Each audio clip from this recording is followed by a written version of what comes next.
October 16, 2025.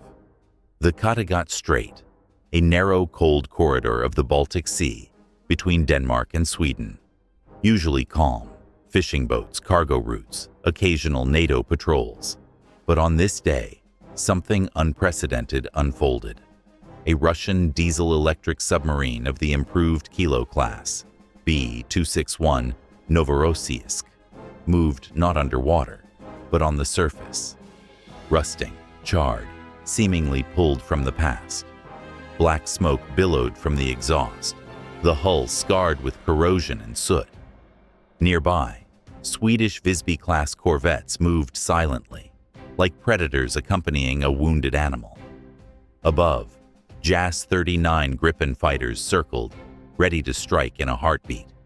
They didn't fire. They watched, recorded, and analyzed. It was an atmosphere of icy control. Everyone understood that history was being made. The submarine was not on a mission. It was being towed. Once the pride of the Russian Navy, it was now a metal corpse on the open sea.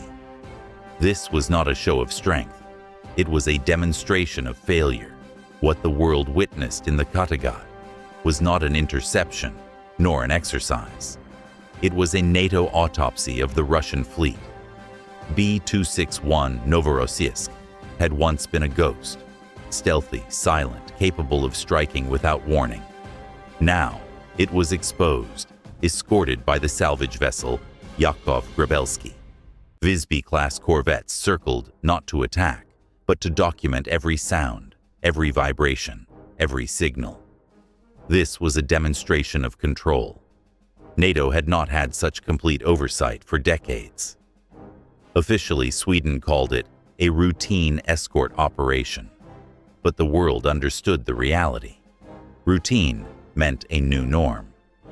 In this new reality, Russia was no longer the hunter. Russia had become the prey. To understand how this happened, we go back to late September 2025. B-261 Novorossiysk was patrolling the Mediterranean. Nothing unusual, no stress, no pressure. Then disaster struck. Navigation system failed. The brain of the submarine. Control software froze. The periscope, the vessel's eyes, broke down. Finally, the fuel system exploded internally, spilling highly flammable diesel. With 80 crew members aboard, the submarine became a ticking bomb.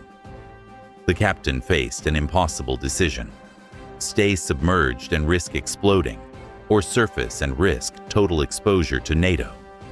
The choice was made. The submarine surfaced, unintentionally setting the stage for one of Russia's most humiliating naval episodes.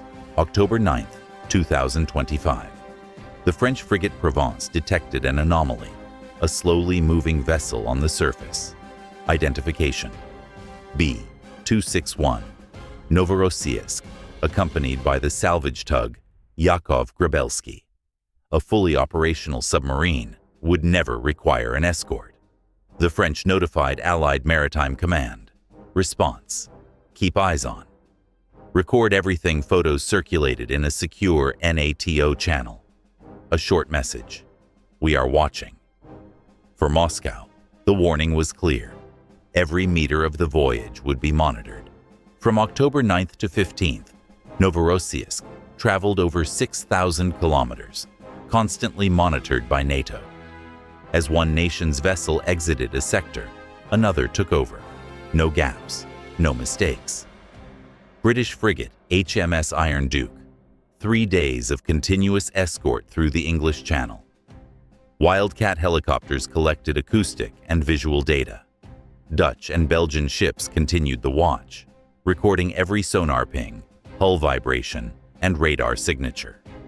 By the time the convoy reached the North Sea, NATO headquarters in Brussels had a complete electronic profile of the submarine, from engine sounds to auxiliary pump noise. Russia could only watch as its pride became an object of study. October 15, 2025. The convoy entered the Baltic Sea. The dynamics shifted. With Finland and Sweden now in NATO, the Baltic was no longer Russia's backyard. 7 of 8 coastal states were alliance members. October 16th, the Kattegat awaited. Swedish corvettes materialized from the mist, perfectly flanking the submarine. JAS Gripens patrolled the skies with active phased array radars and long-range meteor missiles. No shots fired, yet the message was clear. Any interference would be destroyed before it approached. Officially, Sweden called it routine. But the reality, Russia was now controlled, observed, and vulnerable. Sweden's response is rooted in history. In the early 18th century, Peter the Great waged war on Sweden to gain a window to Europe. The Great Northern War lasted 21 years. Russia defeated Sweden at Poltava, 1709, and claimed territories along the Baltic by the 1721 Treaty of Neustadt. Sweden maintained neutrality in the 20th century, but remained vigilant.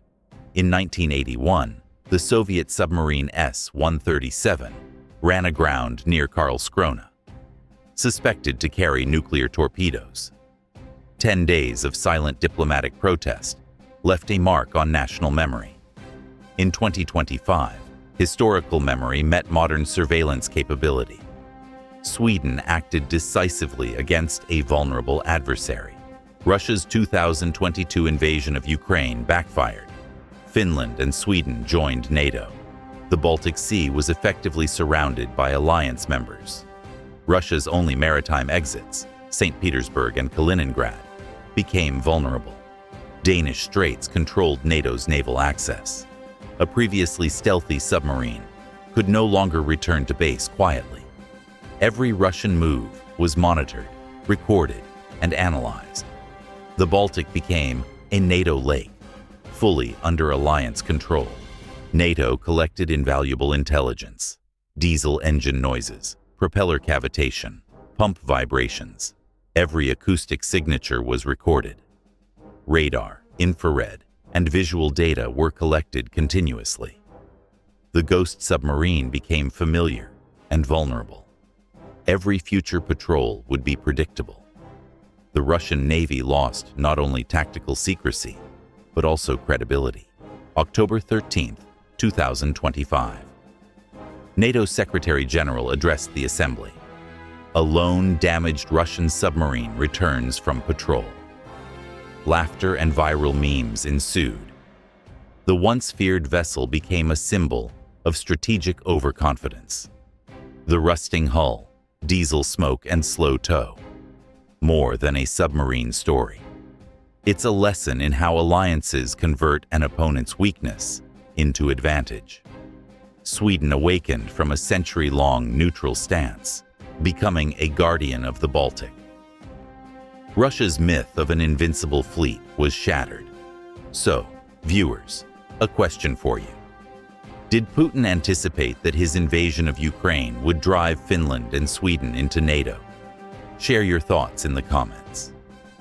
If you enjoyed this analysis, subscribe to the channel for more deep dives into global geopolitics.